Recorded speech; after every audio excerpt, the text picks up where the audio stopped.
on the Throne. That's what this one is going to be entitled. I'm going to block out the canvas. This is my mock-up here. So I have my mock-up ready.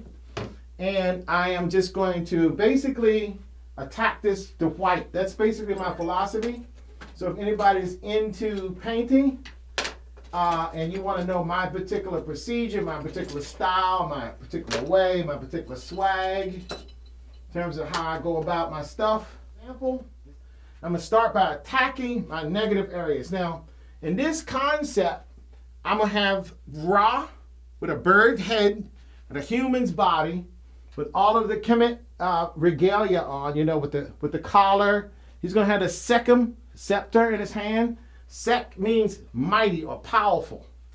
M means with or in or concerning or dealing with the things of. E-M. And Ra, that's the nectar that he is. That is the sun. That is everything that gives life. All plants on earth tracks the sun everywhere it goes. Just like it was a satellite dish. My chemistry is about 2/3 Gamsol and 1/3 Galkit. Okay, everywhere, because these little places where there's stars are set up for Orion. Of course, we all know Orion, that is the star of Osiris, or the star of Osar. And of course, Orion is the origin, they say the origin of where we came from before we were humans that got transposed all the way here to this planet that we call Earth, which originally by the Kemet people was called Geb. Geb is Earth.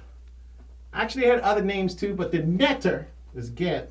So I'm going to start kind of at the top, and I'm just going to put these little white dots just to get something other than just the white prime of oil. Everywhere there's a star, just to remind me that when I go to paint that ground in, when I go to paint this in, there's going to be a star there. And I want to make sure this constellation is perfect according to the actual constellation that is out there. If you go into the night sky at certain times of year, that's what it is. Of course, there was an hourglass here. There's you ever listen to Earth, Wind, and Fire? They talk about this goblet here, because they do a lot of Kemet stuff in Earth, Wind, and Fire. I couldn't believe how deep they were in that, you know, those songs, you know. But they talk about a lot of chalices and things like that, and what the golden chalice was all about. And I didn't really even notice. This is back like when these songs first came out. It's way back in the 70s. Of course, I really wasn't listening to that kind of music that much then. But just recently, I just start, for some reason, on iTunes, I just say, I'm going to download this. I just want this. And I start listening to the lyrics, and it's deep, man. So I'm like deep into Earth, Wind, and Fire now. So anyway, I'm going to get some cerulean blue, and I'm going to start blocking off these areas. So I'm going to just cut out where I want the wing to go. Just going to cut that out. And what I do is I don't paint an overall color over my whole thing. What I do is I paint like a wash color. When you saw me, if you was at the beginning, when I started on this painting, this is the same thing I did. Just come in with a wash color like this. And I still start intense with intense palette. I want my colors as pure as I can get it. Because that's the way I see the earth. I see the world as pure. And then people mess it up. Other people mess it up, but it starts out pure. When you're born, if you ever seen a baby when it's born, it's pure. Nothing has corrupted it, nothing has contaminated. And then it starts learning stuff from people. Sometimes good, oftentimes not so good, you know. So what I'm going to do is I want to cut out, and what I do is I use these apple boxes to kind of lift me up a little bit. Oops, I hope that wasn't too loud in my microphone, sorry. And then I have to get up with this song. So I'm going to get up, you know, like James Brown say. Get on up, stay on the scene. Okay, and then I'm kind of loading this up. I don't want too much medium. You know, the fat over lean when you're working with oils. You don't want too much oil on your very basic blocking layer. That's why I have actually 2/3 Gamsol and only 1/3 Galkit. I did not put any linseed oil in it. And now I'm going from cerulean blue and I'm mixing in some cobalt blue just to get this a little bit more different tone coming in there. And sometimes I would actually have a thicker brush than this, but this color is kind of expensive. I'd just rather put it on a little bit at a time. I don't know if it's exciting. If I have a bigger brush, I can make this bad boy a little bit more exciting. But for right now, I'm gonna have to put more color on here already. And you know my technique is to have multiple colors. So I'm gonna start cutting out. This is where the raw bird's gonna go. So I'm just starting to cut out this different little shapes really, really quickly. So let me go ahead and get some more color, because I'm really dipping into this teal, cobalt teal, this cobalt blue. I haven't really gotten into the ultramarine too much yet. So, but for right now I can see this. This is gonna need a lot of cobalt. So I'm just gonna go in, and I don't want, like I said, I don't want too much medium on there right now. I just want mostly paint, but I want to put the paint on fairly, the first layer, just to get oil soaked into this thing, because I've given it to 24 hours. You know, I had wet gesso on this over 24 hours ago. And what I'm doing is, I need some more cerulean. How am I not getting cerulean in here? Okay, this is my cerulean. Oops, I put Viridian, a big thing of Viridian. I don't even think Viridian is in this. Let me scrape some of this off. I don't want to get this. Okay, and usually at this state, I kind of get a little bit hyper. I move a little bit faster. Right now, I'm moving a little slow. Don't know why, but I'm going to speed it up real soon.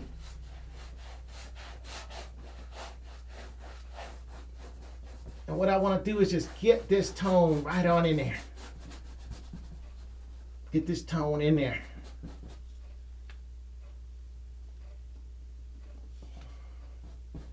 Gets a little bit darker as it gets in here. So I'm going to put it darker in there. This is my base tone. This is how I start them. This is not the final tone. I like to block my canvases. I don't like the gesso. The gesso is acrylic base.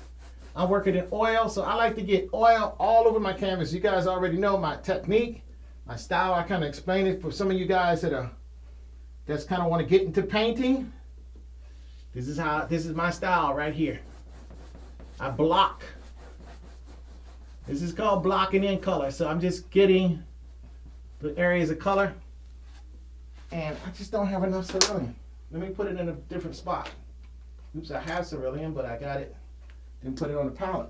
Okay, let me get some more cerulean out here.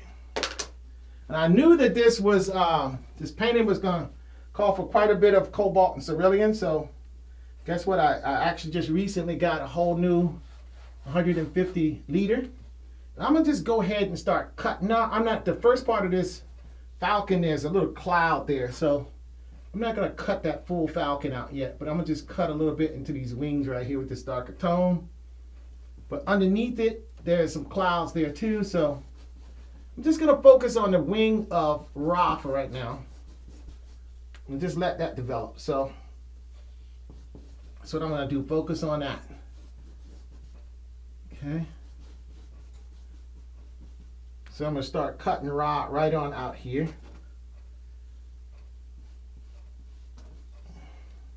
I don't want my colors too runny, but I don't want them too thick just yet. But I'd rather have it on the thick side, not the thick side, but on the pure side, than on the side that's too full of any emulsion.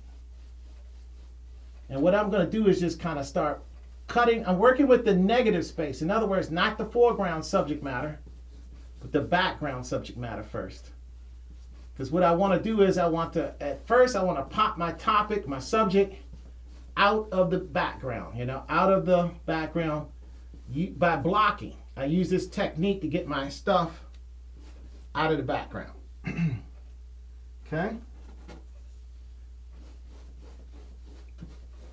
But I just want to start it right away with some nice rich color, some rich tone in there. nice and thick, heavy. Okay, but at the same time, I want to have it nice. So, because we got white there, we don't need any more white. And so the whole idea is for me to kill as much of this white as possible in this level right here. So now you see me kind of cutting out the head a little bit. And I'm going to cut out this wing now, just like this. And this is my technique called blocking out the canvas. What I do is I just go in, and this is going to be like outer space. I'm going to have nebulas and Milky Ways and stuff there. Okay, and then once I kind of start getting a line there, I'll start just filling in that space.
This color up progressively, and I'm going to start lightening it up quite a bit. I'm going to go up just a little bit higher here, then I want to start lightening it up quite a bit.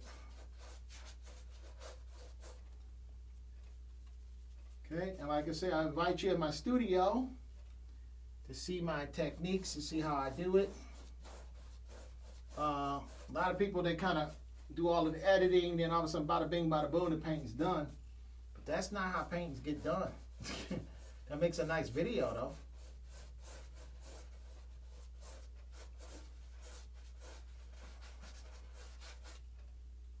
Okay, now what I'm doing is moving more towards this kind of like teal and a little bit of cobalt blue mixed with titanium white. Because this is where the clouds are really going to start taking over more. The blue is going to be a little bit less. Like I say, and I want this to kind of slowly gradate. Slowly start gradating away from blue. and get into the cloud color. So I'm already starting to lean it towards white with that teal color mixed in to that white. Kind of warm or sweeten that blue up, warm the blue up. So this teal color tends to warm blue. I kind of like to use that just for that purpose.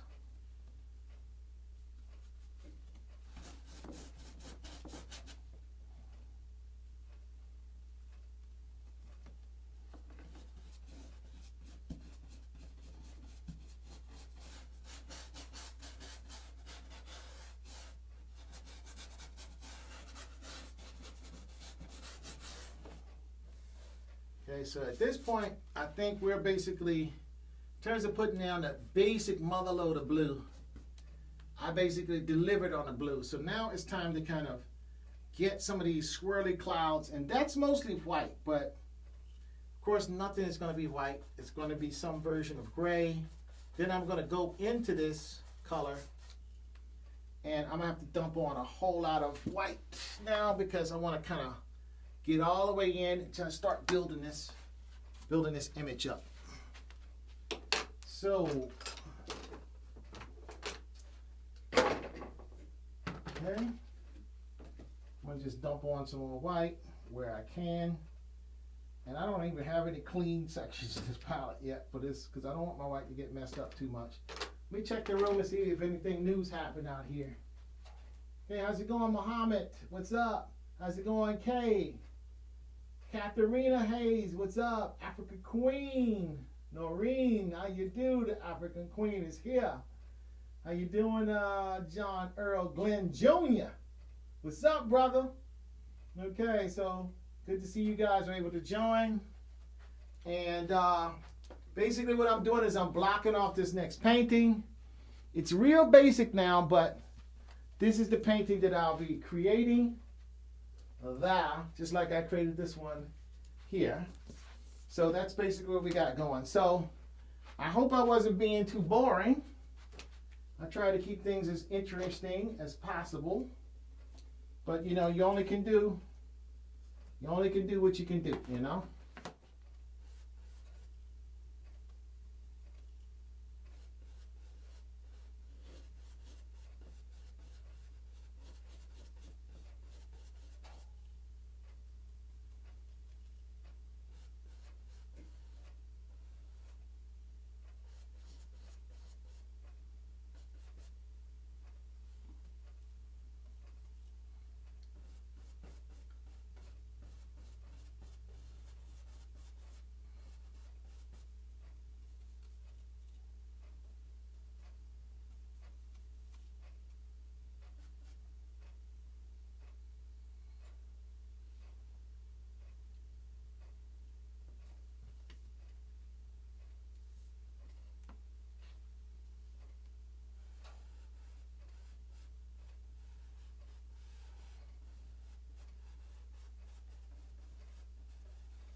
here, it's almost, God dog, it's almost dry. That's amazing right there.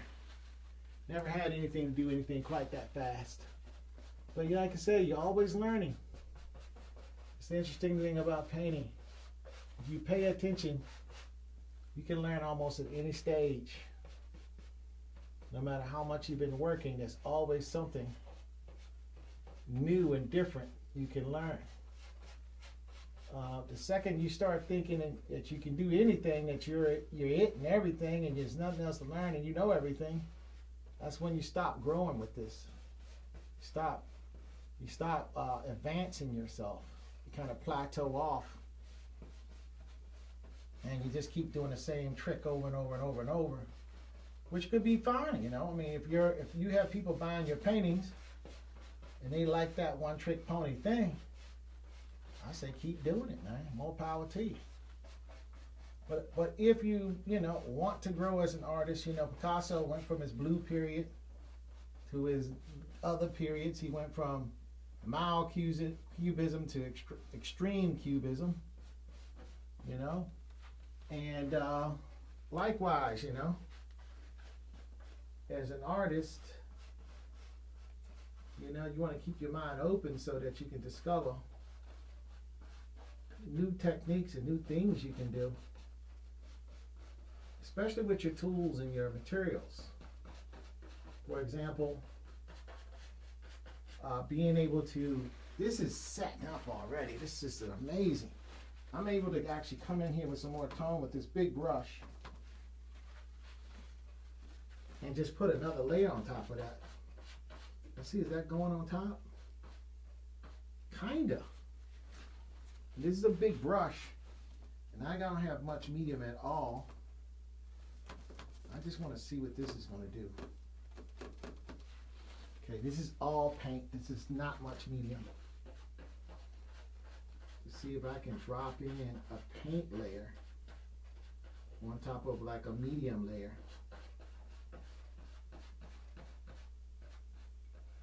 And I can.